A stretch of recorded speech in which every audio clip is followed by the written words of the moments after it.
Crew. Crew. When you're out at the bottle shop, What do you do? what do you do when there's so many breweries out there pining for your business? Yearning for your money. What do you do? Do you stick with the steady Eddie? You know it's going to be good. New Belgium. You're going to hit it up every time. You just want something old, reliable in the Fresh fridge. squeezed. Or are you an explorer? Ooh. Are you someone who craves adventure? Are you the Lewis and Clark of craft beer? The Sacagawea of stouts and ales? Are you part of Rotation Nation? Glub, glub, glub, glub, glub, glub, glub, glub, glub, glub, glub. What is Rotation Nation? Rotation Nation is the idea that breweries have to make a bunch of small one-off batches in order to keep people's attention, because as consumers, what we like to do is not to go back. I'm not going to go, even though I love fresh squeezed, every time I go to the brew store, I don't get a fresh squeeze. What I like to do is say, what haven't I had? Mm-hmm. There's 1,000 different IPAs out there. Why can't I try all of them? And you want to try all of them. And so you rotate through every single brewery, or the breweries know that, hey, I can't keep your attention with just my standard blonde ale. So what I need to do is I need to rotate my taps in order to keep your attention and to say, hey, you know, they made a beer last time that I liked. This is something new I haven't had from them. Let me try that. Yeah. So, I mean, there's two issues. Yeah. One issue is that consumers are not loyal to a brand. And the other issue is that breweries, maybe in response to that or not, are trigger happy and making too many different beers to try to keep up with, trends and whatnot. There's a big issue with the fact that there are a huge amount of breweries and a huge amount of beers out there that people don't know exactly how to buy one brand. And you're going to say, that's the bubble. But is it? I'm not going to say that. I'm going to say that is beer capitalism. Okay. And if you make good enough beer, they will keep showing up at your place. However, at the same time, we live in what we used to be sort of like craft beer barren wasteland, like maybe one brewery, but maybe now there's maybe one or two, but now we're kind of getting big. I mean, there's probably close to 7 breweries in town, which I think, for a smaller city, that's kind of a lot. I can tell you that, I sort of stick with one-ish. Yeah, but 1 or 2, really. But I don't know how much that can be said for a lot of people. So, I don't know. I mean, part of me feels like there's so much craft beer out there. Why would I limit myself to one brand or one particular beer of a brand? Yeah. There's just so much to try. Why ever go back to the well? Well, when you go to a bar and you look at their tap list, when do you say, I've had that beer before, I'm going to get it again? No, you almost always try something new, because that's the fun of craft beer. There's always something around the corner that's going to be interesting and exciting. And even if it's not that great, at least you got to try it. I rarely go back to a beer a second or third time when I'm at like a bar, unless it's like a bunch of macros and like 2 crafts. Right. And I'm like, between 1 or 2, Yeah. So I don't know if that's really something that breweries can deal with. I don't know that breweries can really say, hey, this is the consumer's mindset. What can I do to attract consumers like that? Because I feel like that's setting themselves up for failure. I just think it's really like, it's hard to sustain. Like, the brewery that always comes to my mind with this is Pipeworks. Okay. Like, have they ever brewed the same beer twice? I feel like... I don't know. I feel like every time... I'm sure they have. Oh, they do like Ninja and Unicorn and those things. Right, but I mean, I feel like there's that's like a series of things of different... Maybe I'm wrong, but I feel like they put out so much. I remember going to the beer temple in Chicago, and it's like, how many like SKUs do they have? Like, how many different beers do they make? Yeah, tons. And part of me wonders, like what's the quality control on that? It's a tough call, because as a business, you got to cater to what people want. Right.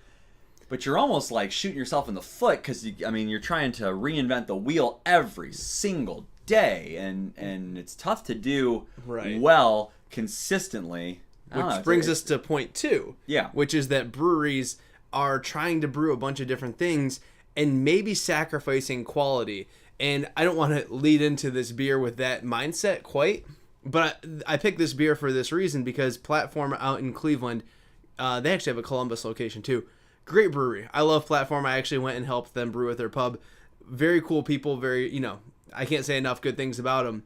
They right now have done a couple like one-off lineups where they did a whole bunch of kettle soured beers with different fruits. This is kind of the same series. They're doing like an IPA series. I'm assuming this one's a New England style IPA. It is. And I think that's kind of the whole framework. But then they're hopping it differently and they're canning it up and they're doing all these different IPAs. What happens, and I'm going to say this about Platform, so sorry, sometimes the quality isn't there. I've had this beer and I've had 6-pack of this beer. 3 of the cans have been really good. 3 have been mediocre. You kind of led into this, so let's go ahead and take a peek at this New England IPA from Platform. Yes, this is Mosaic Mist.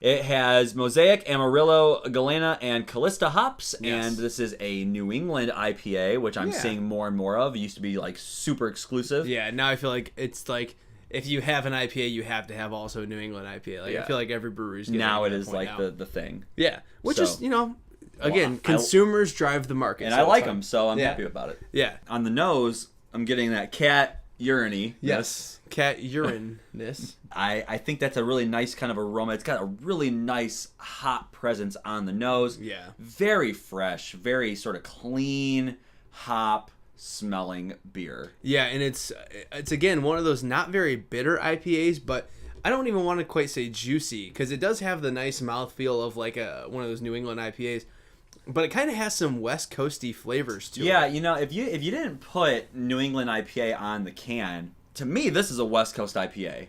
Yeah, it tastes like one. Yeah, it's got those really sort of like Pungent, piney, Yes. citrusy, grapefruit resin kind of flavors. Yeah. So we'll give you this rating in just a minute, but we're going to go back to the conversation. What if you have a brewery who's trying to cater to this and they're like, well, I need to get out a red ale because those are hot right now.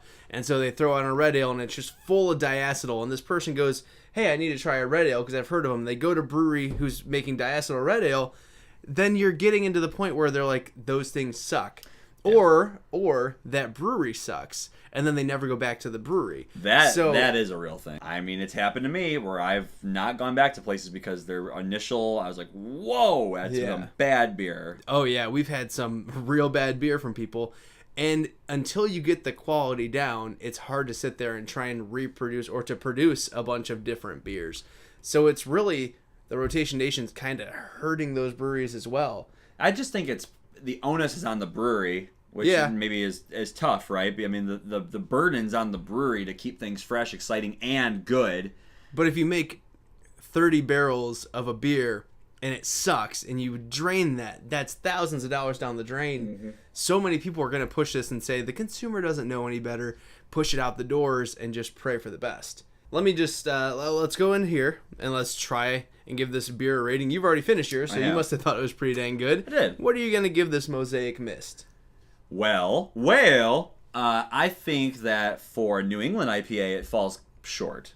A little bit, yeah. Yeah, I mean, for a New England IPA, I'm expecting juicy, creamy, full flavors. That's not my experience. Yeah. I had a much more West Coast IPA experience. Now, for a West Coast IPA, I thought it was really good. Yeah. I mean, overall, I think the beer tastes really nice. Yeah. I enjoy drinking it. I would drink it again. For what they're aiming for, I think it falls short. So for that, I'm going to give it like an 85. Okay. I really liked it, but I don't know that's what they wanted out of it. So Yeah, I'm going to go back to the whole idea of I've had this beer and it's been bad and good, and they luckily got a good one here. I'm going to go 90 for this can, but I will say for other cans of the exact same beer, and maybe that's a canning line issue, I don't know, but I would have said like 70. That's a big drop. Right, like it was borderline undrinkable. What I'm going to leave you here today is a plead, or at least something to think about. Before you go and buy another beer, go to a brewery that you love and you want to support and buy a 6-pack from them first, and then go try something else. Because without people reoccurringly, without people buying beer over and over again and giving you some loyalty. Some craft loyalty. That's right, craft loyalty. It's going to be hard to have breweries continue to thrive. So that's my thought. Little PSA from Corey. Little PSA. All right, guys. So make sure you leave us your comments below on what you think about Rotation Nation. Go ahead and like, subscribe, all that good stuff. Check out our podcast. And until you do, always remember, We're the Brew Review Crew, and we will review a brew for you. Cheers.